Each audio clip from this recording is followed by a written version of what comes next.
있었습니다. 임금님은 나라를 다스리는 일보다 그 새 옷을 입기를 좋아했어요. 그 취미가 되면 그걸 어떤 사람은 수집하는 사람이에요. 가방을 수집하는 사람도 있고 구두를 수집하는 사람. 필리핀 이멜다 여사가 실각했을 때 집에 가서 도망가서 보니까 구두가 3,000컬레가 있다. 그것이 보도된 근래 일이죠. 이 사람은 좋다고는 구두는 사다 놓고 한 번도 안 신어본 구두가 그 3,000켤레나 되는 그 진열장에 다 놓아져 있더라. 또 유명한 일이죠. 근데 이 옛날 살던 이 임금님도 옷을 너무 좋아해가지고 옷이란 옷은 다 갖다가 입어보는데 이 소문이 바깥에 해외까지 들려서 사기꾼 2명이 들어왔어요. 자기는 세계에서 가장 아름다운 옷을 만드는 기술자들이다 하고 그 임금님 왕궁 곁에다가 가게를 하나 얻어서 옷감을 만드는 가게, 그렇게 이름을 써놨어요. 그래서 아름다운 옷감을 만드는 가게를 있다고 하는 소문이 임금님 귀에까지 들렸어요.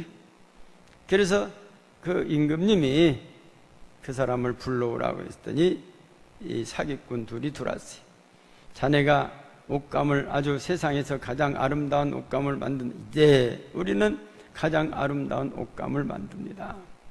근데 그 옷감이 얼마나 신비스러운지 그 옷감을 볼 때 거짓말하고 사기치고 또 남 속이는 사람들 눈에는 옷감이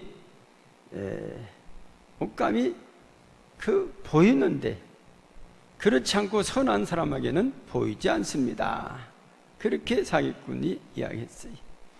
그래서 이 임금님은 그런 신비스러운 옷이 있느냐, 그래서 그 옷감을 만들려는 금실, 비단실, 많은 실들이 들어가야 하기 때문에 상당히 비쌉니다. 임금님은 비싸고 싸고 문제가 아니라 달라는 대로 줄 테니까 옷감을 잘 만들어 오너라. 그래서 옷감을 만들기로 돈을 이제 한 부따리를 줬어요. 옷감을 만듭니다. 이들은 둘이 만들어 가지고 가위질을 합니다. 허공에 대고 가위질을 싹싹싹싹 합니다. 진실은 사람은 옷이 이게 뭡니까? 안 보여. 그런데 진실은 사람은 옷감이 보이는데 사기를 치는 사람들한테는 옷감이 안 보이게 돼.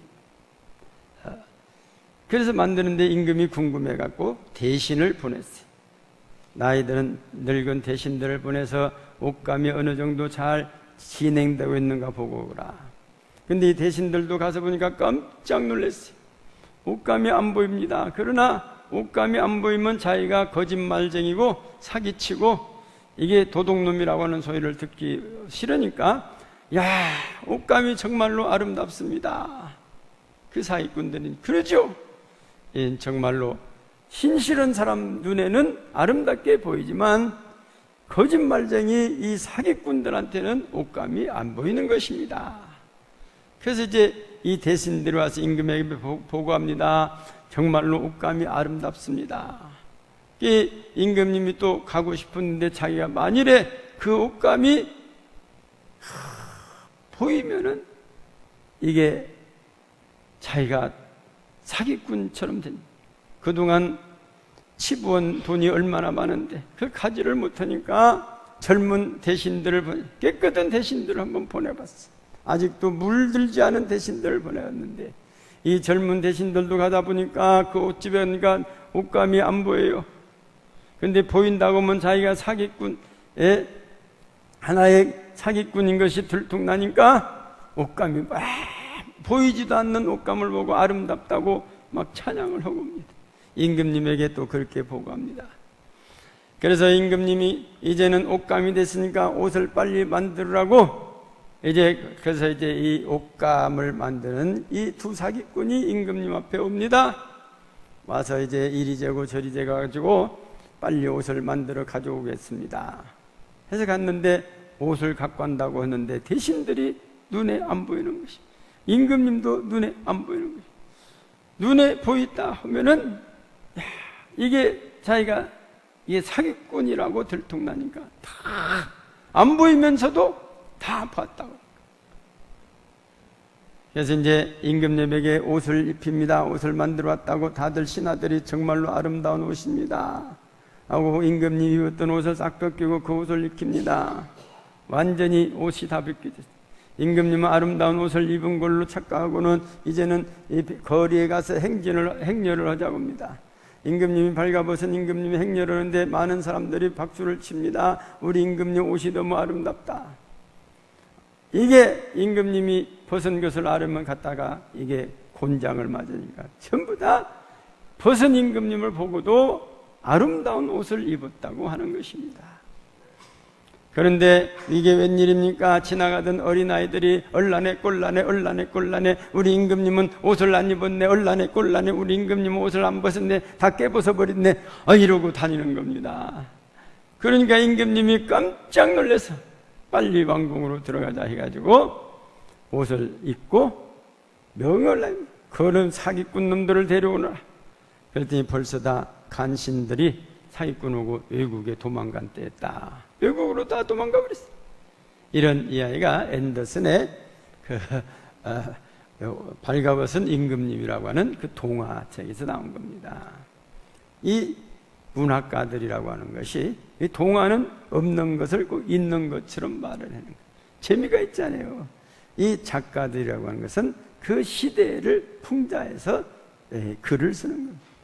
이 임금님들 대신들이 어찌 백성들을 쥐어짜니까 이 나쁜 사람들은 옷이 보이는, 착한 사람들은 옷이 안 보인다 해가지고 다 자기들이 착한 사람인 것처럼 그렇게 안 보고도 아름답다고 하게 됐다고 하는 것입니다.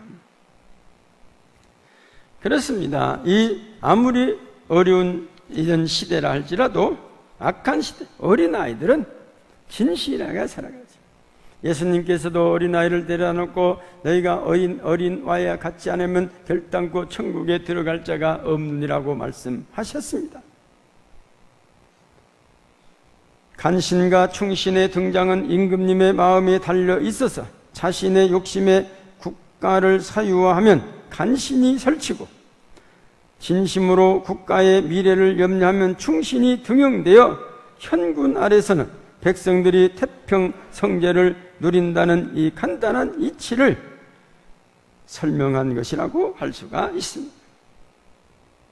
오늘 말씀에 보면, 요즘 보면 나는 죄인이라고 하는 것, 그것이 쉬운 것 같아도 쉽지를 않다는 겁니다.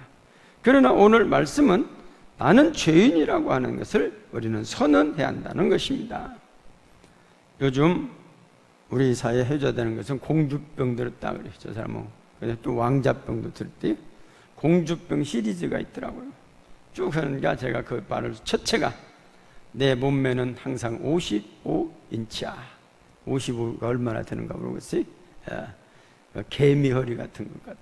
그게 공주병의 제1시리즈랍니다. 그런데 오늘날 이 공주병 환자가 많다는 것입니다. 공주병이라는 말은 자기 자신을 올바로 알지 못하고 헛된 생각을 하며 지내는 사람을 지칭한다고 말할 수 있습니다. 그러니까 현실을 무시하고 착각 속에 살아가는 사람들이죠.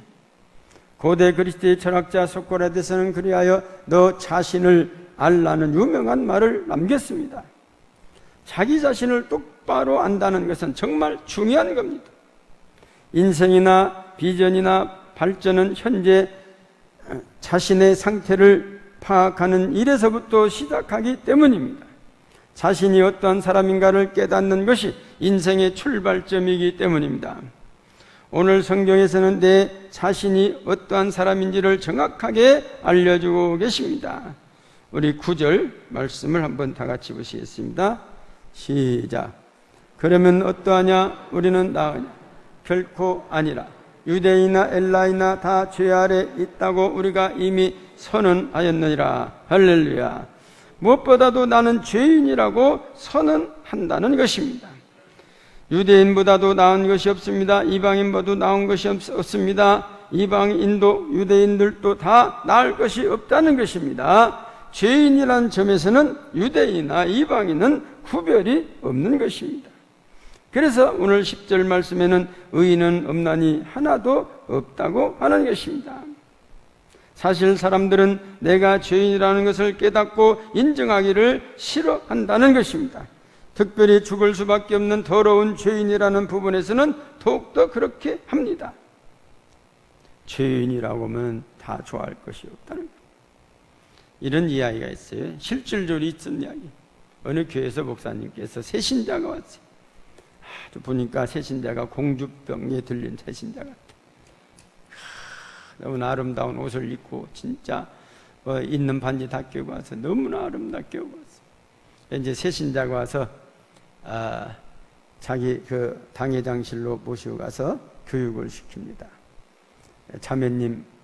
자매님은 죄인인 걸 아십니까? 그랬더니 왜 제가 죄인입니까? 나는 죄가 없습니다. 아니 그래도 모든 사람은 하나님 앞에서는 죄인입니다. 그래도 나는 다른 사람보다 더 나은데요? 이렇게 대답을 합니다. 나는 죄가 없습니다. 그래서 이제 교육을 시키고 그러면 죄인임을 인정하셔야 하나님께서 구원의 역사를 이루어 주십니다.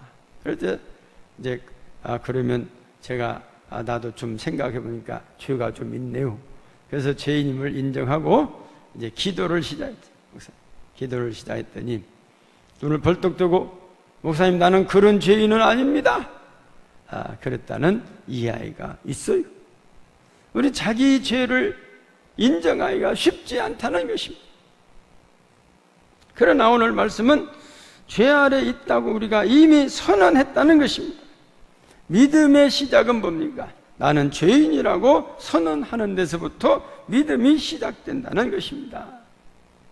그 알렉산더 대왕의 일화가 있어요. 이분이 이제 세계를 정복하고 좀 여유가 생겨서 교도소에 한번 가봐야겠다.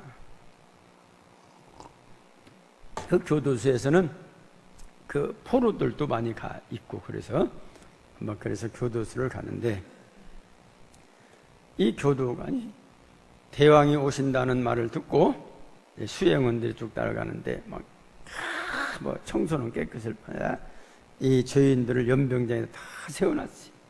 세워놓고 이제 알렉산더 대왕이 세우는 연병장에 가서 인사를 받고 그 열병을 지나가면서 하나씩 붙들어 자네는 어떻게 여기 왔는가? 했더니 저는 억울합니다. 정말로 대왕님, 저는 여기 올 사람이 아닙니다. 저는 죄가 없습니다. 쭉 물어봐요. 저는 정말로 억울합니다. 저는 너무 억울합니다. 대왕님 저를 빼주세요.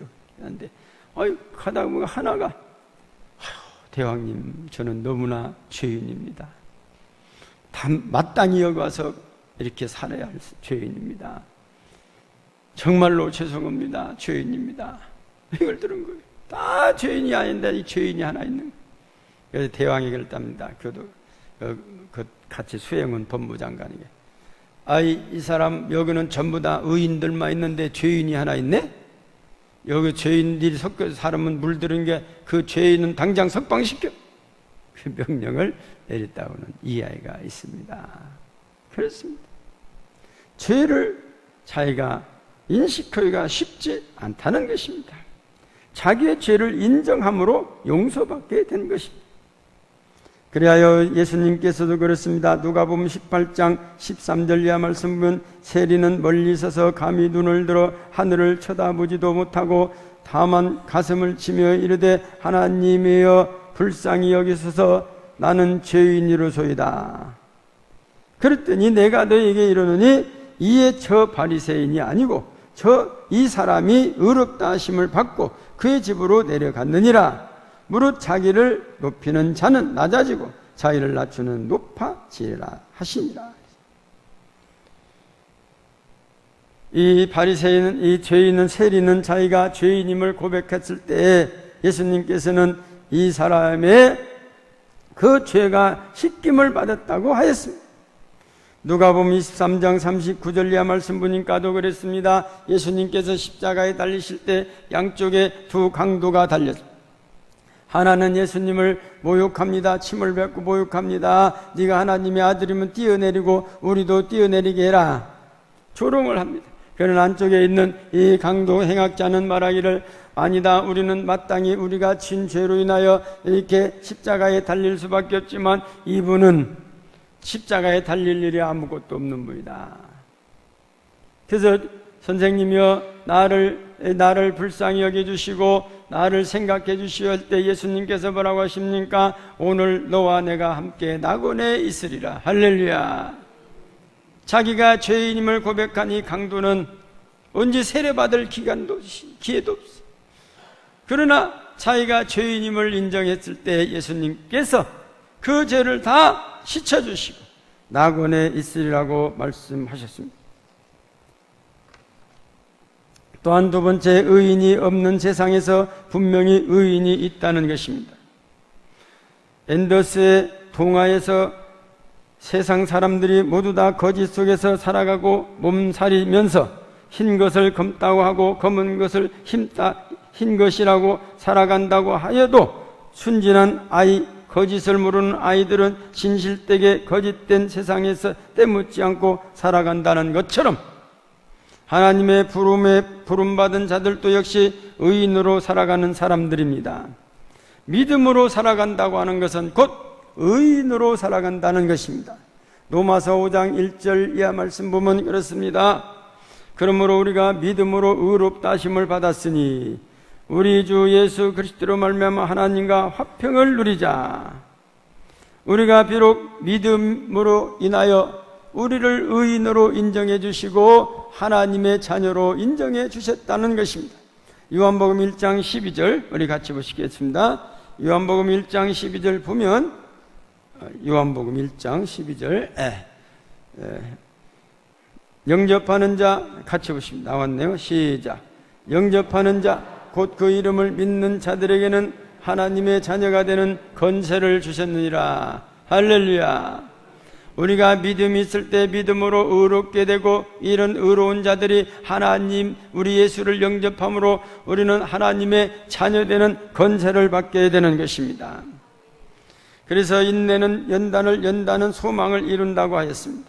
믿음으로 의롭다 하심을 받은 우리들은 믿음으로 의롭게 살아야 하고 의롭게 살아가는 열매가 바로 화평을 누린다고 하는 것입니다. 예수님은 하나님과 우리 사이의 화평을 이루시게 하여 십자가를 지셨습니다. 예수 그리스도의 십자가의 죽음은 하나님께서 우리에게 대한 사랑을 확증해 보여주시는 증거인 것입니다. 하나님의 조건 없는 사랑의 절정이 예수님의 십자가의 죽음인 것입니다.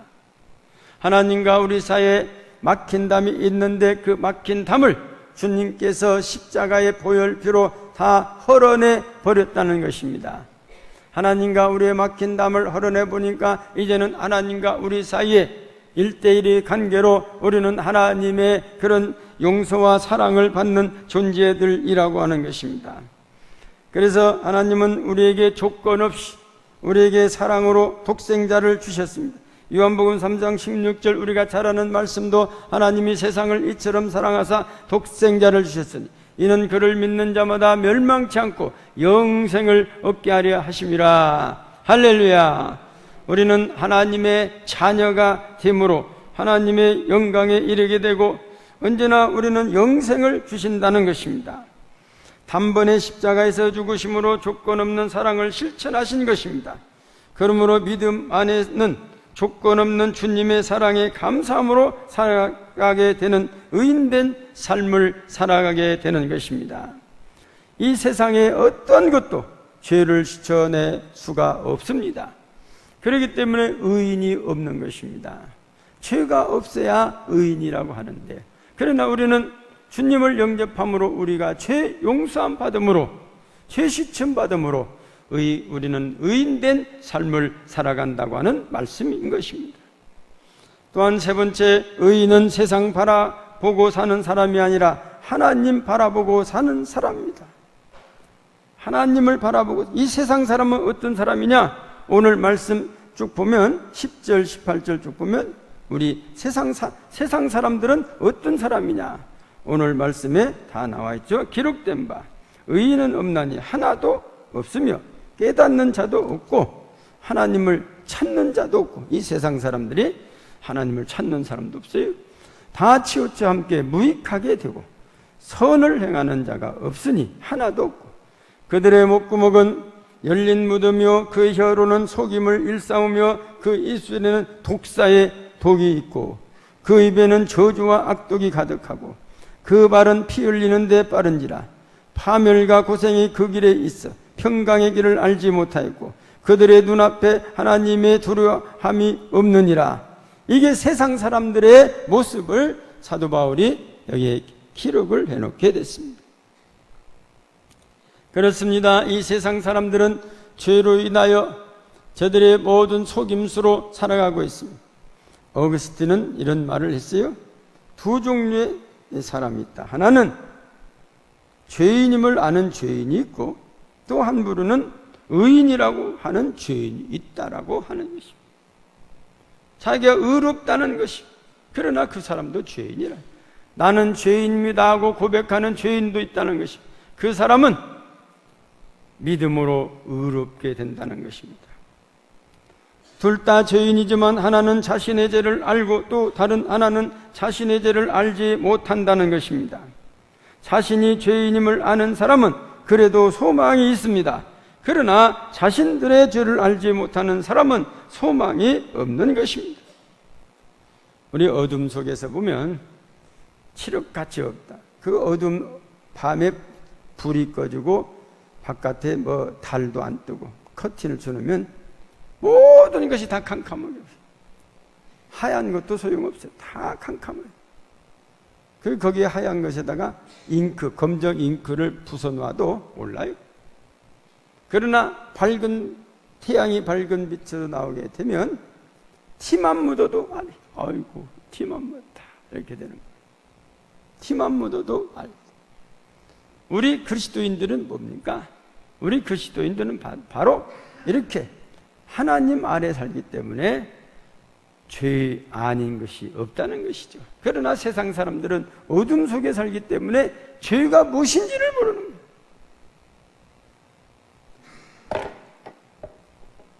우리가 이렇게 하나님 앞에 죄인으로 살아가는 그런 모습이 하나님 보시기에 그러면 죄인이냐? 하나님은 그 용서하지 못할 죄가 없다는 것입니다.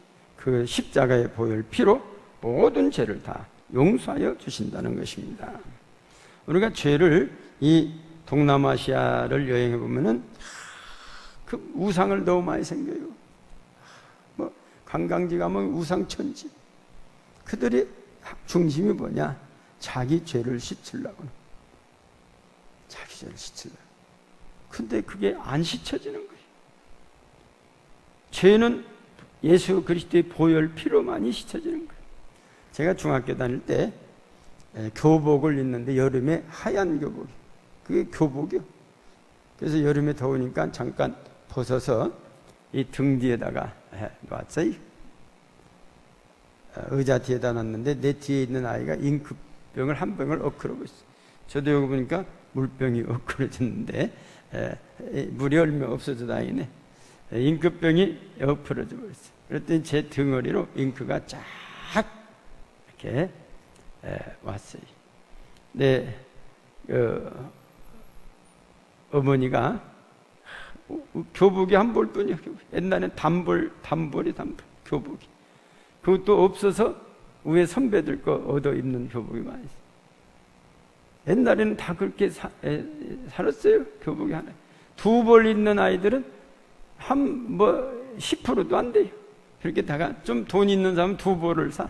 해가지고 하나 빨고 또 갈아입고. 근데 거기다가 단벌이요. 하나만 입고.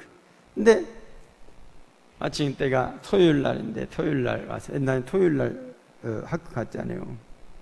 어머니가 밤새도록 이 잉크를 닦으셔요. 빨래비누를 묻혀서 또 닦고 또 얼마나 밤새도록 닦으시니까 그 잉크가 거의 다 지워졌어요. 거기다 밥풀도 넣고 닦고 누가 때 닦고 하니까 달아져 버렸어. 잉크가 다 달아져. 지금도 어머니가 그 닦으시는 모습이 달아져. 얼마나 힘들겠어요. 근데 요즘은요, 잉크 묻으면 잉크 지우개가 있더라고. 잉크 지우개다 넣었다 빼면 다 빠져. 그런 세상.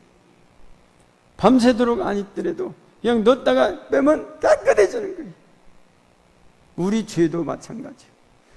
우상을 섬기면서 아무리 죄를 씻을래도 이게 안 닦아지는 거예요. 이게 안 닦아지. 아무리 밤새도록 옷 잉크만 지울래도 흔적이 남아있어 그대로. 자기 죄를 씻으려고 막 우상을 섬깁니다. 우상을 섬깁니다. 우리 권사님들도 그 잉크 한번 닦아봤단 말이에요. 저 뒤에서 웃으시네. 옛날에는 막 그렇게 닦았잖아요. 옛날에는. 우리는 이 세상에 어떤 걸로도 죄를 씻어낼 수가 없어요. 오직 예수 그리스도의 보혈 피로만이 우리의 죄가 다 씻어지는 줄 믿습니다. 이사야서 1장 18절 보면 그랬습니다. 여호와께서 말씀하시되 오라 우리가 서로 변론하자. 너희 죄가 주홍 같을지라도 눈과 같이 희어질 것이요 진홍같이 붉을지라도 양털같이 되리라. 희게 되리라. 사랑하는 성도 여러분, 우리가 배를 보죠. 배. 보니까 어떤 배들이 충돌해 가지고 어떤 선장이 또 죽었다고 뉴스 나오죠. 왜냐 왜 죽습니까? 충돌해서 바닷물이 배로 다 돌아버렸어. 빵꾸난 데를 타고 다 돌아버렸어. 그 배가 가라앉죠. 배가 얼마나 보면 아름답습니까? 그러나 물이 있어야, 바닷물이 있어야 배. 아무리 바닷물이 좋다고 바닷물을 배 안에다 집어넣으면 배가 침몰되고만. 이와 마찬가지로 우리가 이 세상 살면서 세상 속에 삽니다. 세상이 얼마나 좋습니까? 오늘 예배 마치고 또 세상 속에 들어갑니다. 가서 이러면 또 벌이가 됩니다. 돈벌이가 됩니다. 세상 가서 돈을 법니다. 또 세상 가서 또 재미있는 일도 합니다. 이 세상이 얼마나 좋습니까? 아까 이 사도 바울이 말했던 이 본물처럼 이렇게 우리가 세상에 이런 꾸정물들이 많지만 우리는 세상 속에 살아가는 사람들이다 그 말이에요. 그러나 이 세상 속에 살면서 우리 주님이 말씀하시는 대로 빛과 소금으로 살아가는 자들이라는 것입니다. 우리는 빛과 소금인데 이 빛과 소금이 이 세상 불이 들어버리면 소금이 녹아버린다는 거예요. 어둠이 들어오면 빛이 사라진다는 거예요.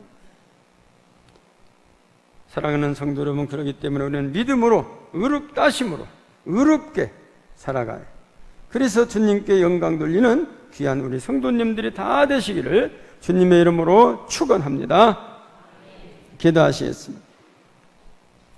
전능하신 아버지 하나님 감사합니다.